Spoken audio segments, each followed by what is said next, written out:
Hello, everyone. Welcome to the Eddie Network podcast. I'm your host, Ed Breniger. My guest today is Alan Rayner. Alan is a distinguished scientist in England, and he is also an artist and a poet and a philosopher.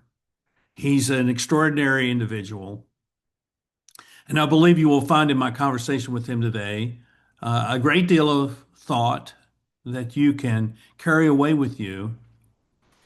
Alan is known for a particular approach to the way the world fits together that he calls natural inclusion.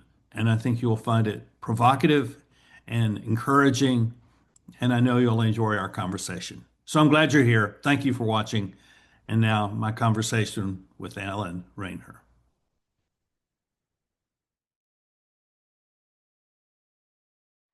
Hello, everyone. This is Ed Breniger, and welcome to the Eddie Network podcast. My guest today is Alan Rayner, who is a scientist and an artist and a fascinating fellow. And I'm really pleased that you are with us today. And so, Alan, please tell us who you are and tell us a little bit about the life that you've lived and what you do. And then I have a follow-up question after you say that. Well, thank you very much for having me to begin with and for inviting me to be with you. Yes, I'm reaching the age of 70, towards the age of 73, so I've been around for quite a while. I've actually been retired from work as such since just 12 years ago, at which point I really needed to leave what for me was actually a hard and stressful atmosphere of a work culture that was dominated by rationalistic thought. And I needed to get away from it because it was causing me stress. But also I needed the freedom to be able to explore more fully my understandings of natural inclusion, which I'll talk about in due course. But I'll say now that I regard it as the most fundamental evolutionary process that there is. And it goes way beyond the way we've been taught to think of evolution in terms of Darwinian selection, which I refuse to call natural selection because it isn't. It's a product of an abstraction, of an abstract rationality, which is not really, to my mind, true to nature. Now, why would I say all that? I've had a very kind of unusual life. I suppose most people by the stage I've got to will have had one. I was born in Kenya, in Nairobi, in Africa. Oh, really? In 1950. At the time when the Mau Mau rebellion was beginning to start, Yeah. my mother was a well-known politician. So well known, she was about to be mayor of Nairobi when we left Nairobi, and suddenly, due to my father's illness in 1958. So the first 8 years or nearly 8 years of my life were in Kenya, in Nairobi, in Africa. And I was running around in a wild African garden, climbing trees, encountering all sorts of dangers, snakes, biting insects, all sorts of dangers in many ways. Eventually, I climbed too far up a tree and nearly killed myself falling from it. And that was probably one of the most traumatic moments of my early life. And within actually just about a month or so, just after that incident, my father had a stroke and we had to return to Britain. Up until that time, I'd hardly been to school.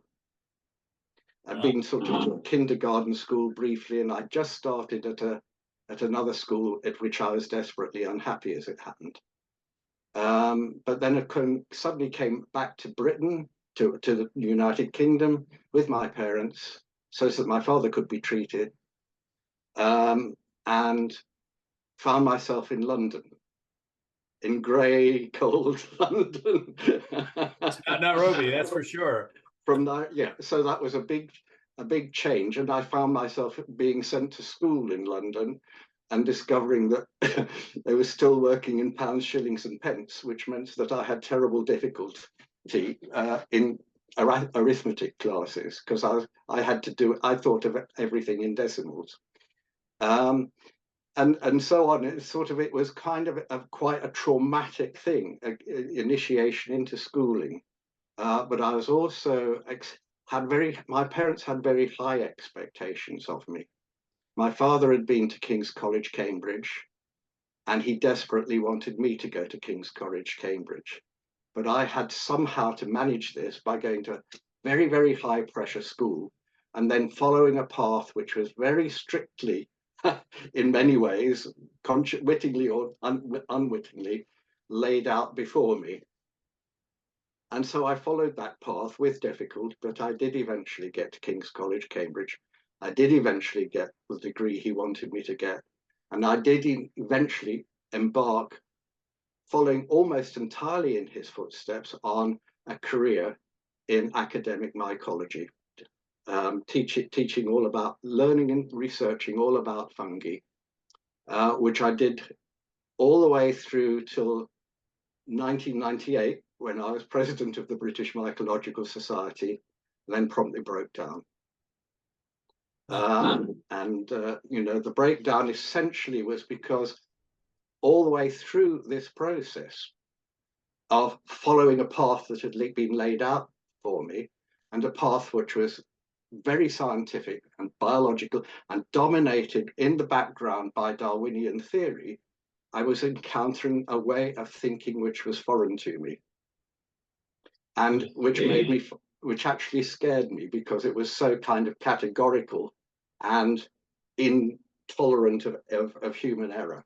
Pardon my interrupting here. Yep. Was it, I'm going to use the word alien. Was it alien to you because of your first 8 years in Kenya, where you were immersed in a natural world that was not bounded by institutional structures?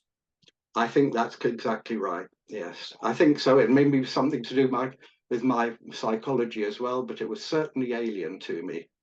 And certainly this right or wrong, categorical approach was always a problem to me. And I particularly became distressed by the work of Richard Dawkins on what was called the selfish gene, because I felt if he was right, if neo-Darwinism is right, then what place is there for compassion?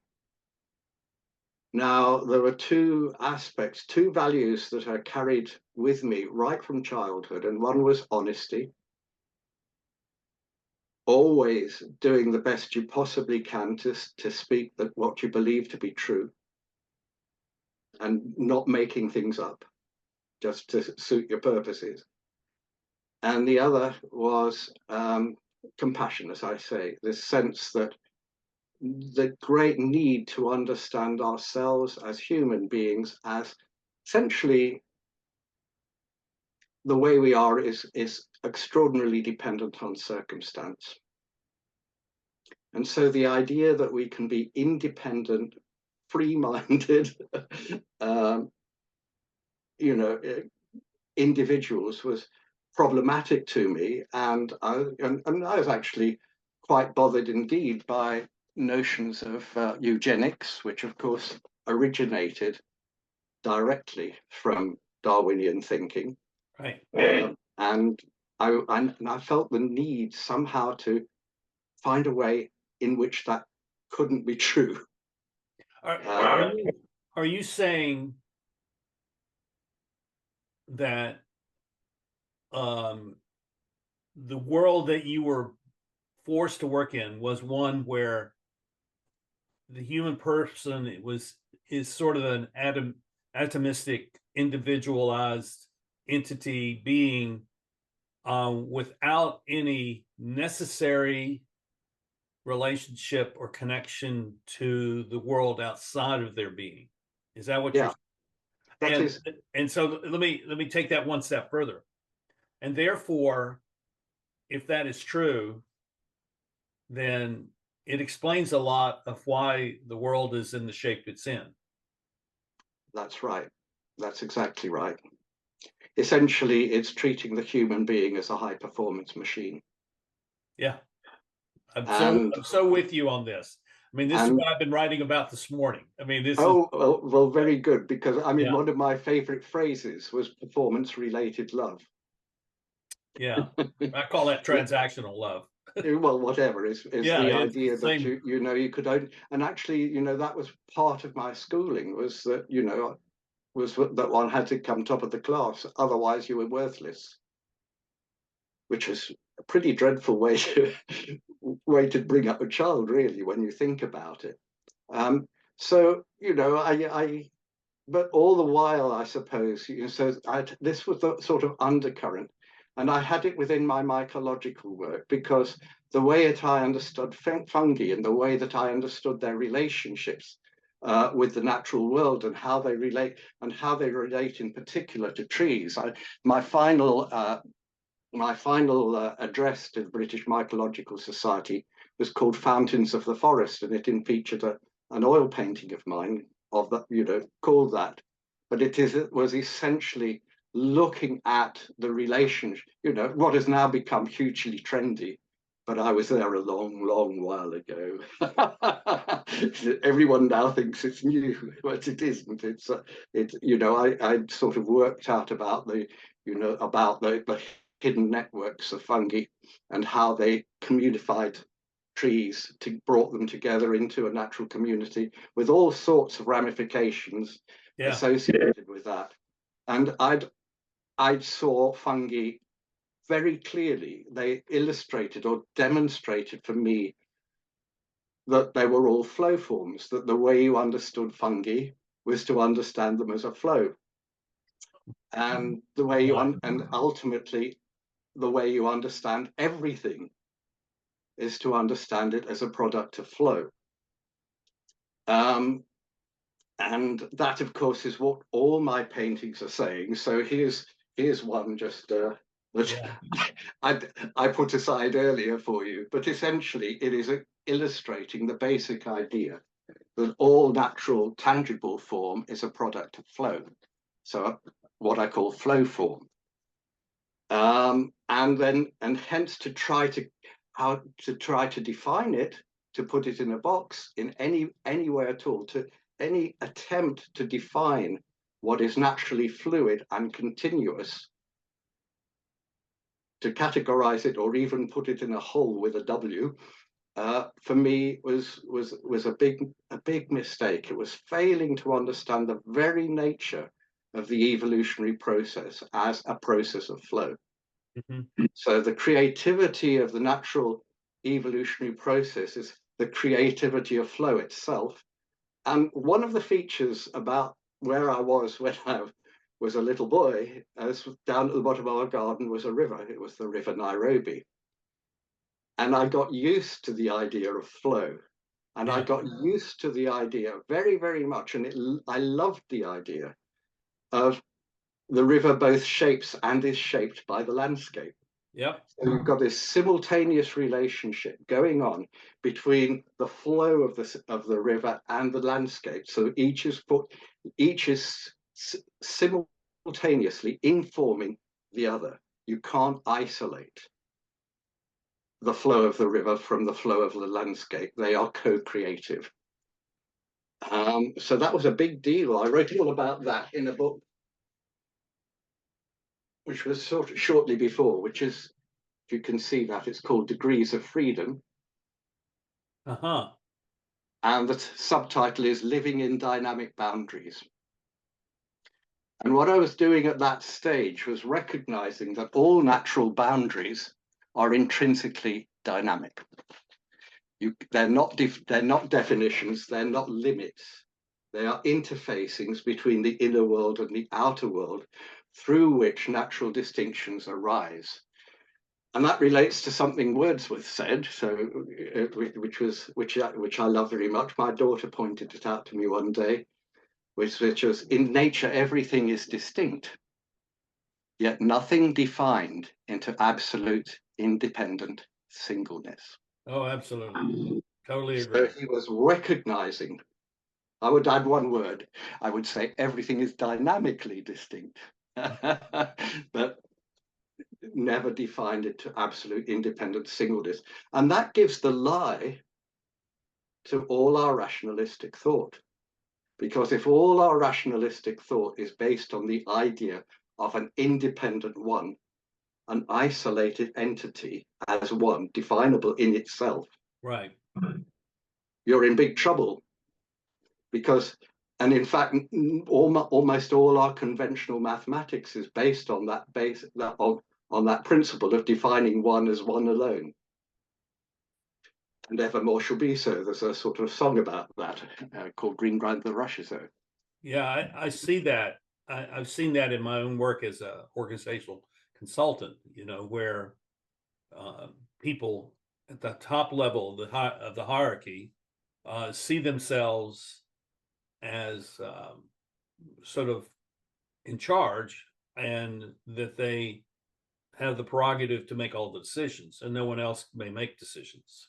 yeah, And it is a way to restrict the capacity of the company, the organization, the community, or the family in a pretty severe way, so that it does not have any dynamism, and so it creates all kinds of problems. So I've written a lot about brokenness in organizations, but it's exactly what you're describing. yeah, It's this segmenting of things so that things do not have a necessary relationship or the capacity for relationship. yeah. Um, And and it's the insistence on definition. When someone says, I must define this, when someone starts an essay with a definition, I used to say to students, if you start the essay with a definition, it's dead. well, Because you've given yourself no chance to break out of that into the flow of the essay. it's like the first book I wrote called Circle of Impact. The people that were helping me produce that, they kept wanting to know, so who is this for? And they were not asking who is this for, but what title within an organizational structure is this for? Is it for the CEO? Is it for the HR Yeah, department? I said, no, it's for people who are in transition. And they could never wrap their head around that. They didn't know what to do with that. And no, no. Well, when you look at the way that all of us have, in Western culture at least, been taught to think and to do mathematics and to use language, indeed, mm-hmm. in this very, very definitive, categorical way. We've all been taught to think that way, and it's actually quite a hard one to get out of. Unless for some reason, maybe because I'd had my background in Africa, I couldn't think that way. And I experienced the stress of trying to think that way.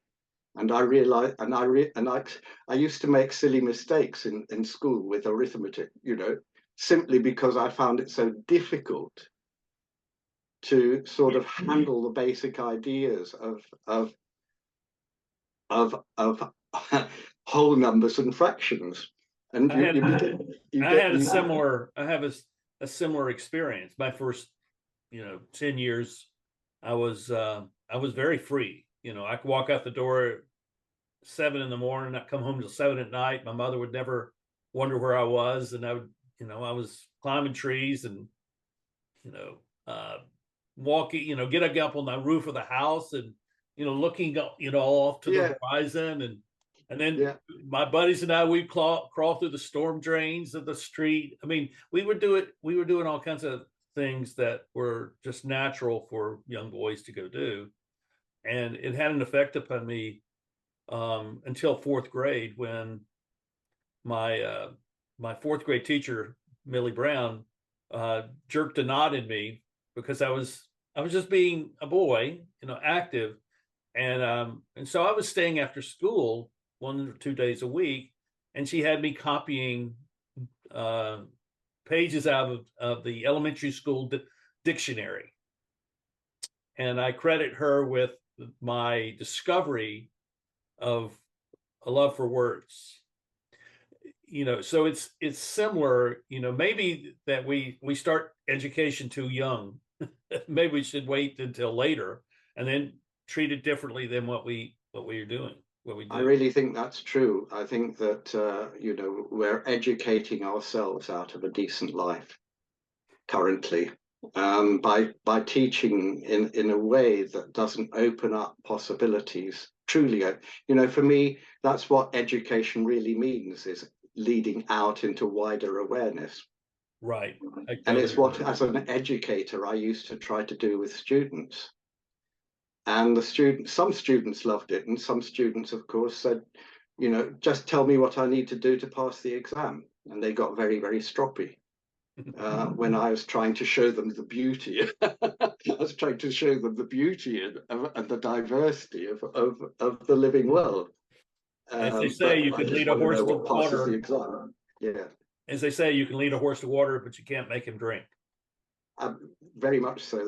And this is part of it too, is this particular way of thinking can't be forced by its very nature. In fact, it recognizes that force, as thought of in Newtonian mechanics, doesn't exist. The most fundamental, life is much more fundamentally about influence, about an invitational presence, which calls into formation.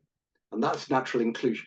If we go deep into natural inclusion now, it's that recognition of, at the heart of any, it's actually understanding the nature of gravity in a very different way from how current physics does, is essentially an understanding that every numerical entity is centered on zero.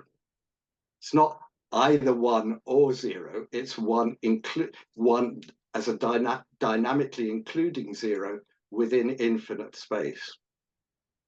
So you're recognizing that fundamentally we've shifted out of a definitive approach to mathematics to a dynamical approach, truly dynamical, in which you see that every numerical identity, is dynamically informed. And if it's dynamically informed, then it can't exist instantaneously. Yeah. So in other words, every material body all material bodies are, they can't exist in no time. And true. And so is there an inner? I mean, what I'm hearing you say is that there's an energy that's in the middle of this, and this natural inclusion is an energy that draws people. Yeah, I would actually, if we actually think of it's in very simple terms, one of the things that bothered me at school was when I was told that vacuums don't suck. Okay. And I thought, of course vacuums suck. And that's actually the whole point, which I spell without it. What were they meaning by that? Well, they basically, it was a lesson at school where when we were studying Archimedean pumps or whatever, I can't remember, yeah. But and you said if you lifted the piston up, it would draw water up. But you couldn't say it was sucking water up. You had to say the water was being forced up by atmospheric pressure from outside. But it very, very interesting, because there's this, it almost immediately introduces you to this very, very big problem of of the rational mind abhorring a vacuum. It's not nature that abhors a vacuum. Nature is a vacuum. Which is populated by energetic motion. So it's actually looking at this, so that we're looking at a receptive influence, an innermost calling, the zero, which is calling motion into circulation around itself. Okay, and when you think about that, that's actually a perfectly good explanation for atomic theory and quantum theory without getting into huge, complicated depth. It's a good theory for a lot of things, because I see that I'm going to probably be inaccurate in the way I describe what I think you're saying, is that all kinds of interactions that we have with people, we're either drawn towards them or we are repelled by them. Yeah. And if we're talking about two different entities, the drawing may be because they are calling us to them, or the repelling is because they are drawing something else that's coming to them that is pushing us away. Yeah. Yeah. And I see that as a natural way of understanding relationships, that they don't I've had people tell me that they don't believe in relationships. They believe in exchange, transactional exchange. They see that as, and but I see the relationships, not just human relationships, but relationships to nature, to creation, that sort of thing, is really the sum total of everything. Everything is in relationship. And if you can grasp that, then you can live a very large and expansive life, because that which you have identified as this context of relationship is really reality, and you can see reality far beyond what we normally think of as kind of a social construction that just suits us because it's a way of kind of avoiding responsibility or using it as a source of power or something like that. Yeah, I mean, that's exactly right. And this is where I talk about receptive responsive relationship. A relationship between receptive stillness. I mean, real space, natural space is an intangible presence. It's a vacuum, in a sense. Yeah, so it's a void. So in a sense, it's not actually pulling, but it's attracting energy into circulation. So so you only have to think of a vortex to really understand this basic idea of energy circulating around a receptive center of influence. And that you can also think of in terms of the relationship between gravity and energetic flow. And ultimately, you can think of it in terms of the true nature of electromagnetism, I understand.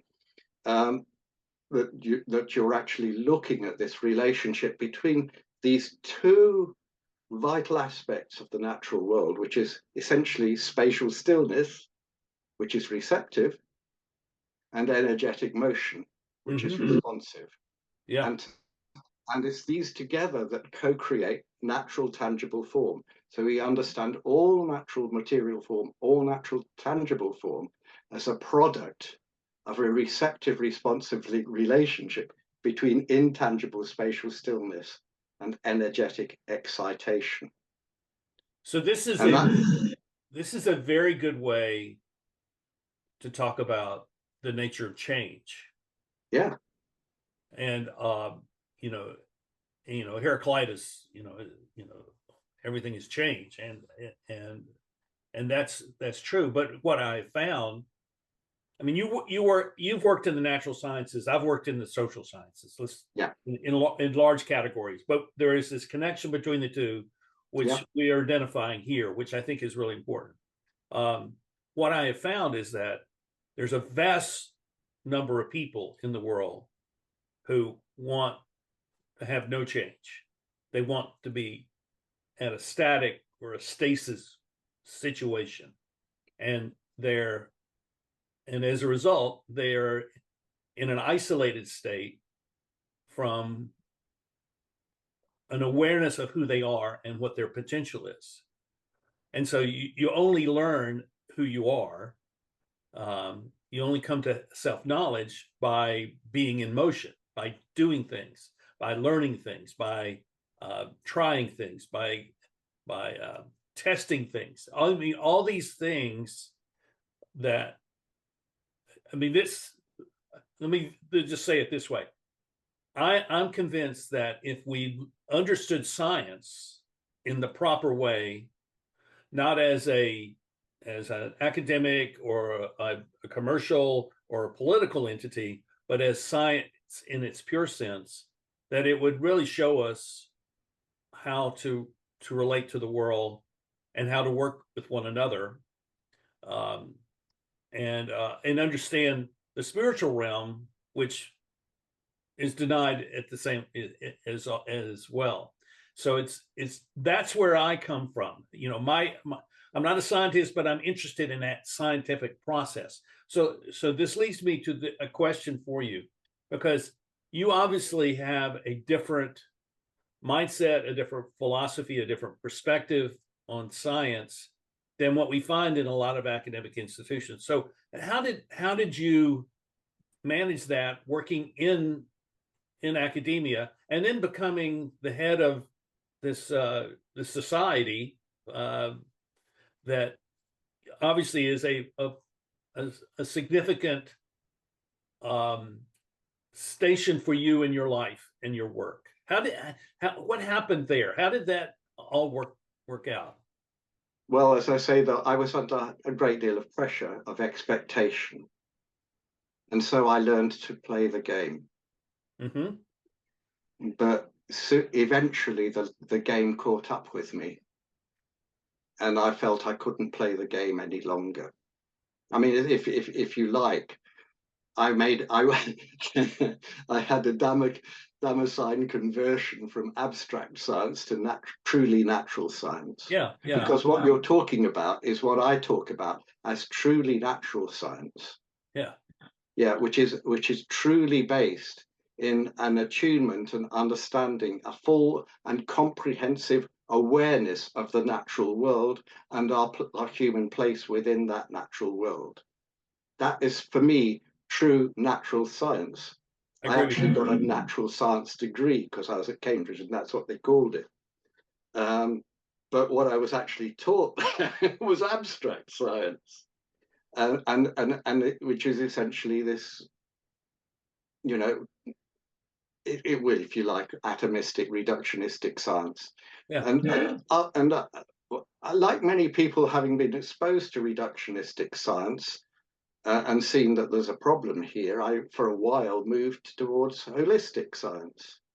But then I also saw that there was a problem in holistic science, and that the real natural science was truly a bringing together of each, you know, into a true synthesis.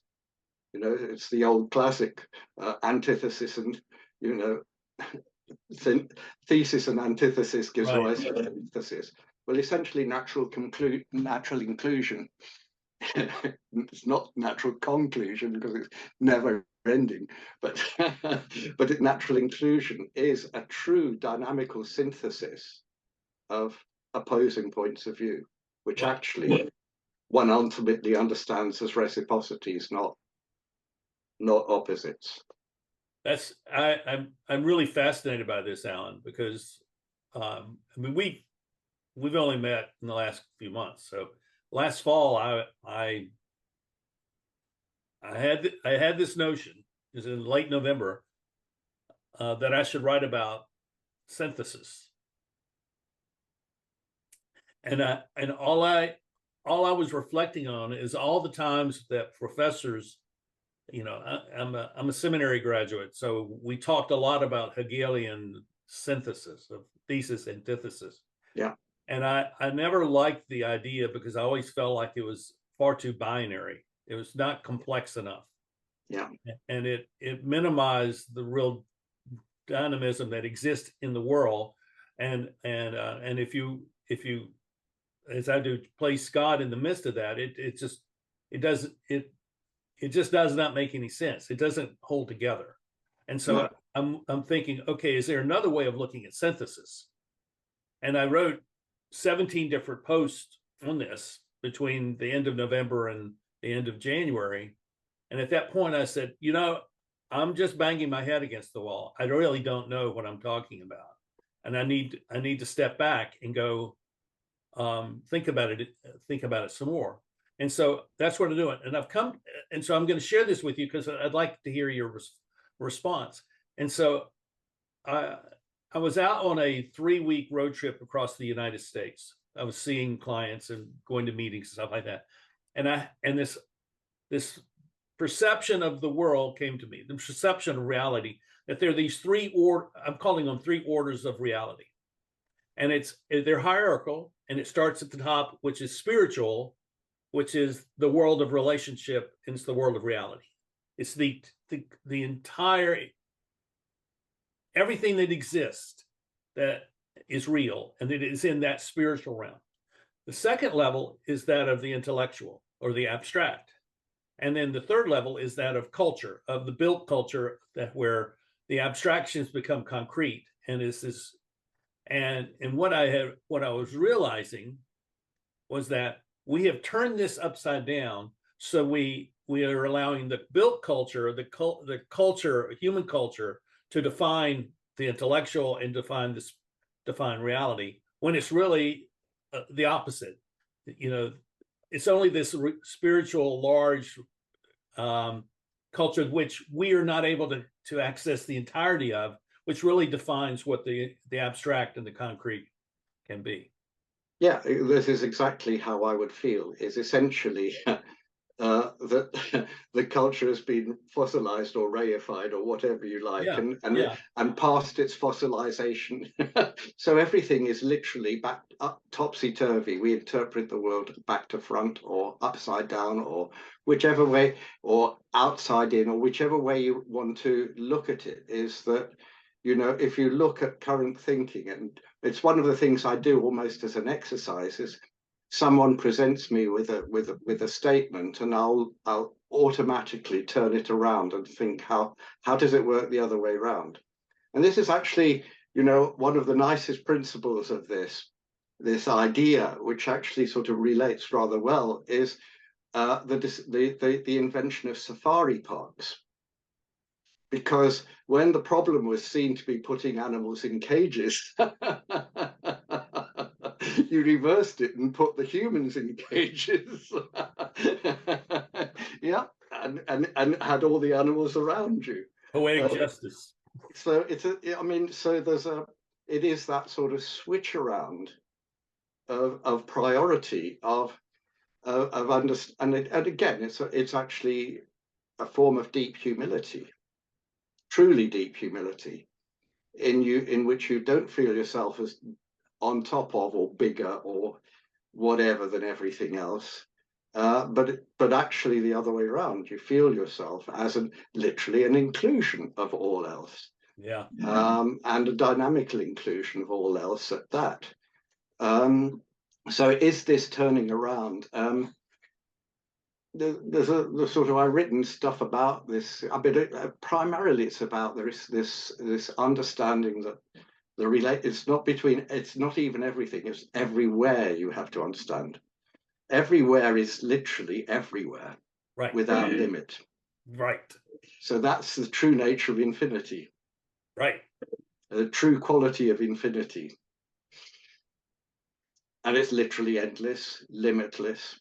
So what aspect of reality can you think of that is literally limitless? Literally everywhere. I would say it's consciousness. No, it's not a trick. Well, It's I will tell you so that you don't embarrass yourself. Essentially, I'm talking about natural space, the void. yeah, I would agree. I would agree with Yeah. that. So literally space is everywhere.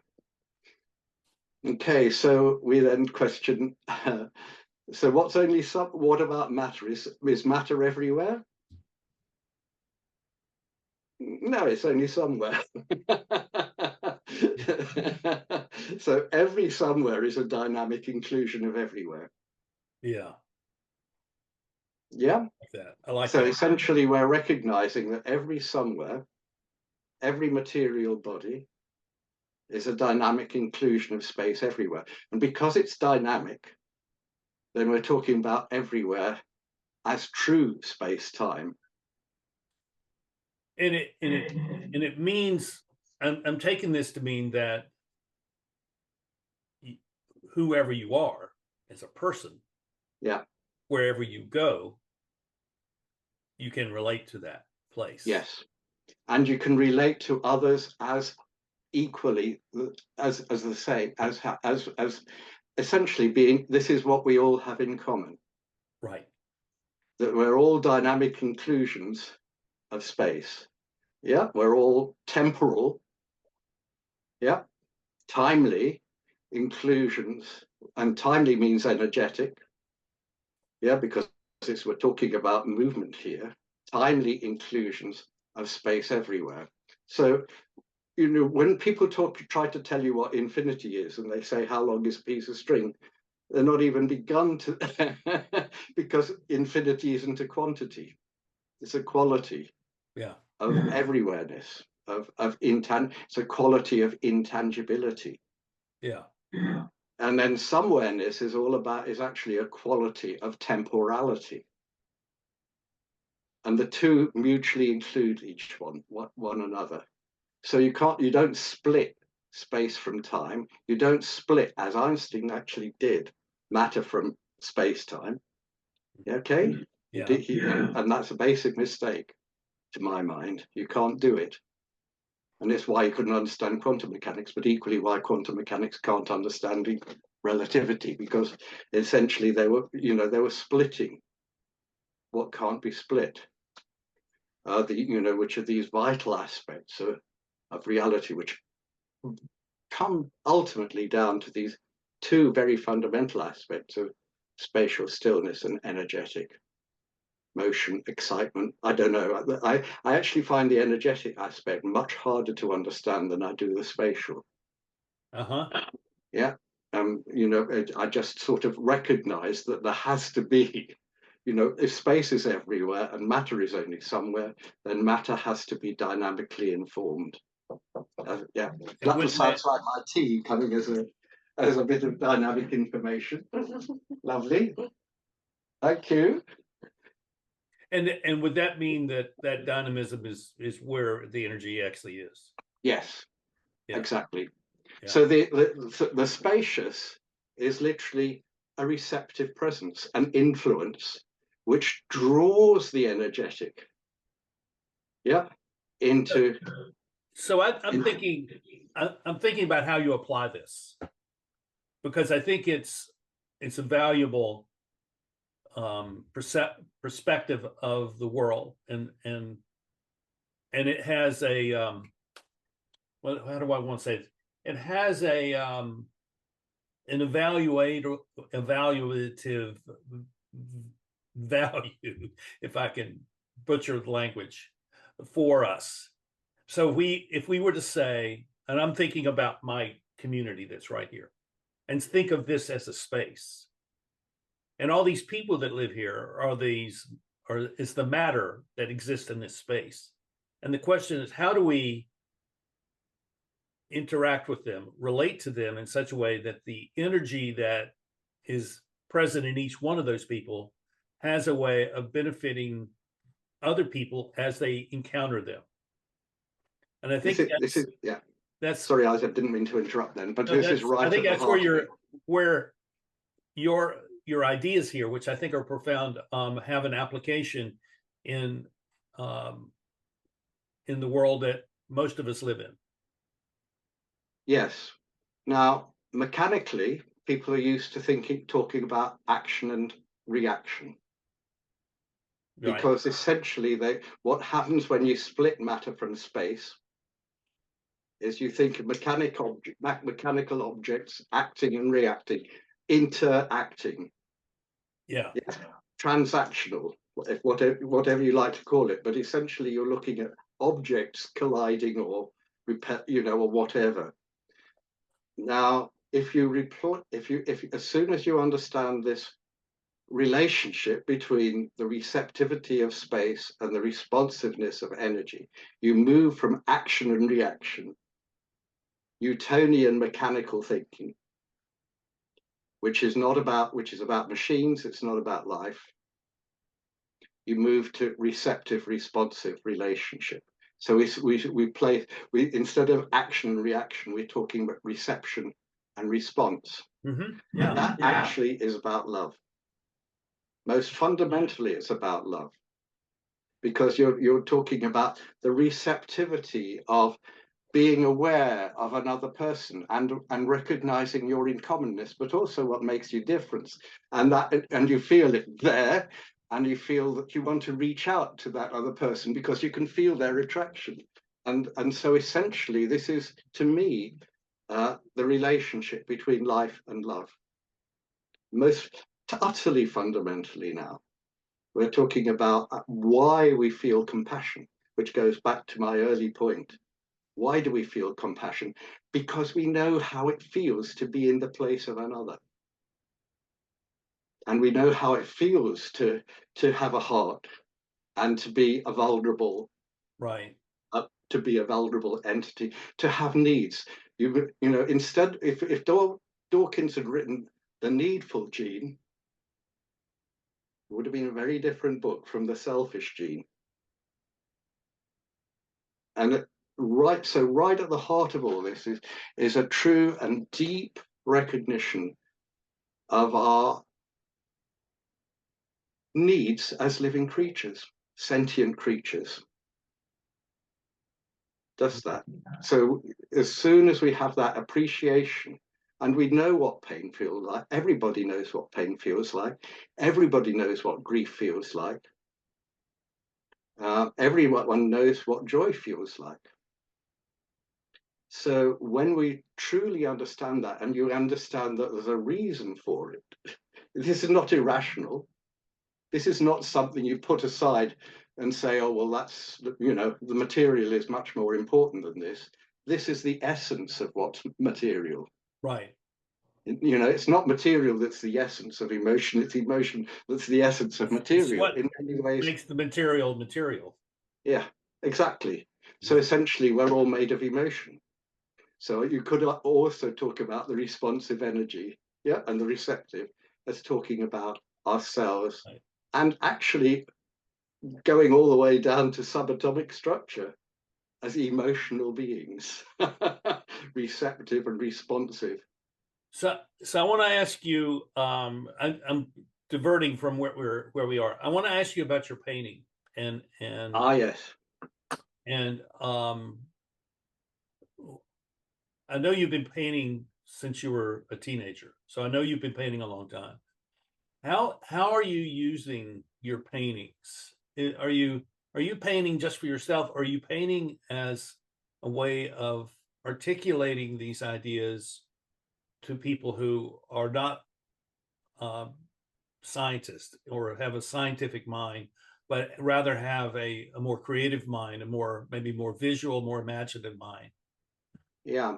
I mean, right at the beginning, as I say, I didn't know why I was painting them to begin with, but essentially they were arising as a natural expression from myself of just, and to a large extent, they're a way I personally have exploring my imagination Mm-hmm. and exploring my reality and how my imagination actually relates to reality. So quite a lot of my paintings are actually have a deep root in my biological knowledge. Right. But at the same time, they're also playing with that biological knowledge in a way which is more or less dreamlike, or using the imagination very powerfully. And so imagery comes in. I mean, literally, what happens to me with a painting, almost invariably, is I'm just having a cup of tea or whatever. Image comes into my mind straight out of the blue. The entire painting comes at once. Well, then I had a few, but the basic idea, this painting here, I saw that image instantaneously as something, basically a Can you keyhole. describe the parts of that you were? Well, essentially, what I was thinking of is the opening out from an enclosed structure into a wider yonder. Uh-huh. And people often sort of talk about the key to everything, and I like to talk about the keyhole, which is the opening into everywhere. I Yeah, like that. I like that yeah. very much. So I sort of had this image of the keyhole as a symbol of the I Oh, self. Yeah, and the I, I self that is caged in by blinking great wall up here, but and wants to break out into the flow, and essentially, so it breaks out, and you can see there's basically a sun at the horizon there, and reflections going. And then, of course, everything is deeply rooted in the ground. Okay, so we're sort of going back to my love of trees as expressions of natural flow form. Essentially, the trees as literally trees as fountains of the forest. Right. So a tree is a solar-powered fountain is the way that I described the painting I did for the British Mycological Society. No wonder they didn't understand me, but that's me. Well, you combine a lot of different Yeah. strengths, and skills and abilities in who you are. Well, this has really been wonderful and fascinating, and I've been kind of listening and reading your stuff on LinkedIn, and you're also a poet, right? Well, yes, because more or less at the time, because I first recognized all boundaries are intrinsically dynamic. It then took me a while to recognize why they were dynamic or how they could possibly be dynamic in terms of this relationship between energy and space. And it was only really when I met a couple of people who were talking all about space in unusual ways to me that I actually had that eureka moment, and I said to myself, space is the solvent of nature. Just as water is the solvent of life, space is the solvent of all reality. And essentially, it's what makes flow possible. It is utter possibility because of its intangibility. It is essentially open, receptive to possibility. To the possibility for expression. And this again is what a painting does, is you start with a blank sheet or a blank canvas or whatever it may be, which in a sense represents that open receptivity of the spacious. And you then inform it using paint. And that process of informing it, you do in flowing movements. By and large, unless you're a punctualist. But for me, I express this in terms of flowing movement, and it's the movement that creates the form. And so immediately you sort of get this idea of this relationship between the flowing movement and the emergence of natural form as flow form. So all the paintings actually express that, all of them. About that relationship, and you really feel it. I really feel it. It just gives me a surge of pleasure, to actually sort of, it's like fantastic. That. Well, I guess what we could say is that you have discovered where the openness is in the world, and you're filling it with your life, and we can learn from that. Because I do think that a lot of people feel very closeted in their life, and they're very closed, and they don't know how to get out of that. They know down deep within themselves that they need to, but they're bound by the structures, the social and organizational structures of the world, and that's where the problems are. So, where do people find you if they want to see your work? Well, there are two websites that you can find me on. I sort of can't draw them to hand now, but the simplest one to go to is https:// and then Aucurity, spelled OCCURRITY.com. Is it .com or .org? Oops, I can't remember now. But if it goes wrong the first time, you could send me these links, and I'll put them in the show notes. Oh yes. No, I'll certainly do that. Yeah. And you're welcome to have a look at them. But I've basically made all my work as accessible as possible. It's as freely available, and you can also find a whole set of essays on Medium. There are 100 essays on Medium, so I've not hidden it away. It's immediately available. Very good. Very good. Well, I thank you for coming on here. This has been fantastic. I feel that I've learned a lot. But I also have learned that I share a lot with you, and that's even better. That's a lovely feeling, isn't it? Yes, that's good. Definitely it is, and I hope that others, many of you, feel the same way. What I find, Alan, in the audience here, is that when we have these kinds of conversations, what happens is oftentimes where whoever is on the screen is articulating ideas that then people who are listening or watching are saying, oh, well, that explains why I was feeling a certain way. Yeah. So let me invite you all to comment or send a question, and we'll respond back in turn. And please also subscribe and hit the like button so that we know that you were here. And I'm grateful that you have visited the Eddie Network podcast today, and we'll do this some more. And Alan, thank you for being here, and thank you everyone, and we'll see you soon. Bye-bye. Thank you for your welcome.